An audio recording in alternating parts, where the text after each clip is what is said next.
Leadership कार्यक्रम हा पूर्णपणे महाराष्ट्रामध्ये आता 8वं वर्ष आहे या कार्यक्रमाला.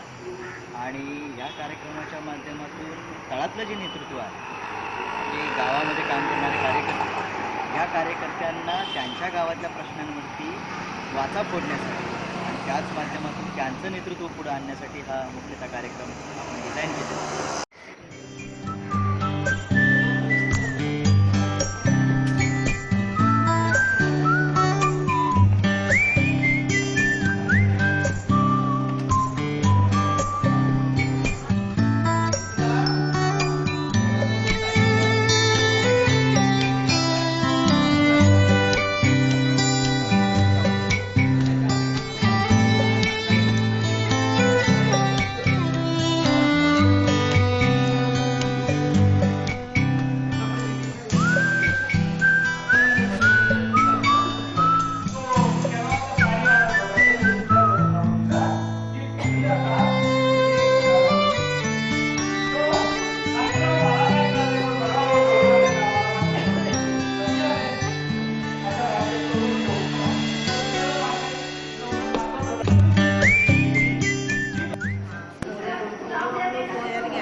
माझा उद्देश असा होता की महिलांच्या प्रश्नाला कुठेतरी वाचा फोडले पाहिजे.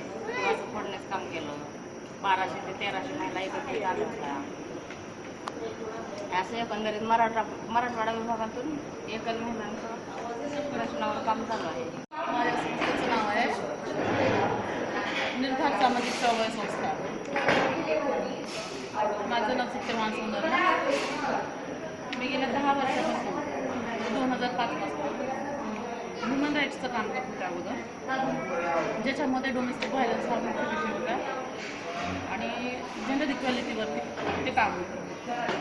मग ते काम शाळा, महाविद्यालय, ग्रासरूट असं ठिकाणी केलेलं. आणि 2010च्या नंतर ते काम करत करत मी 2012मध्ये संस्था काढलेली. त्या संस्थांतर्गत एकत्र येऊन काम करतात. असेच वेगवेगळ्या याच्यामध्ये जसं उत्तर महाराष्ट्रामध्ये पारधी विकास आराखडा असेल, मराठवाड्यामध्ये एकल महिलांच्या अधिकारासाठी, त्यांच्या सन्मानासाठी चा लढा असेल, अशा वेगवेगळ्या ठिकाणी कोकणामध्ये अन्न अधिकार ते जमीन अधिकाराची मुवमेंट असेल, या सगळ्या प्रक्रिया ह्या लोकांमधनं आलेली एक प्रक्रिया म्हणून आपण याच्याकडे पाहतो.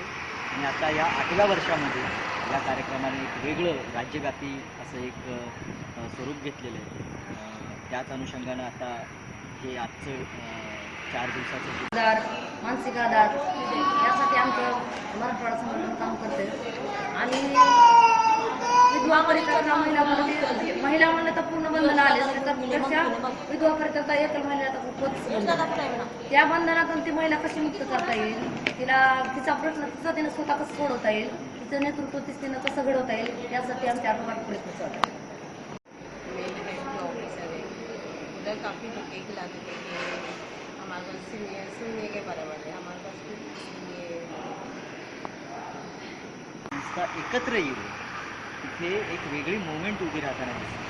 म्हणजे गावातलं काम तालुक्यापासून जिल्ह्यापासून ते आता विभागापर्यंत एकत्र आले. म्हणजे उदाहरण सांगायला गेलं तर विदर्भ असेल तर विदर्भातला वनहक्काचा आणि रोजगार हमीचं जे काम त्याची एक प्रक्रिया वेगळ्या पद्धतीने उभी राहताना दिसते. तीच प्रक्रिया मुंबईमध्ये राईट टू पील महिलांसाठी स्वच्छ सुरक्षित मतदारांचा प्रश्न, तो आता ऐरणीचा प्रश्न मुंबईच्या एकूण तिच्या जीवनमानाचा महिलांच्या बाबतीत प्रामुख्याने झाला. आणि त्याचबरोबर आता पश्चिम महाराष्ट्रामध्ये जर पाहायला गेलं तर पश्चिम महाराष्ट्रामध्ये पाण्याचा प्रश्न जो आहे, दुष्काळी भागातल्या पाण्याचा जो प्रश्न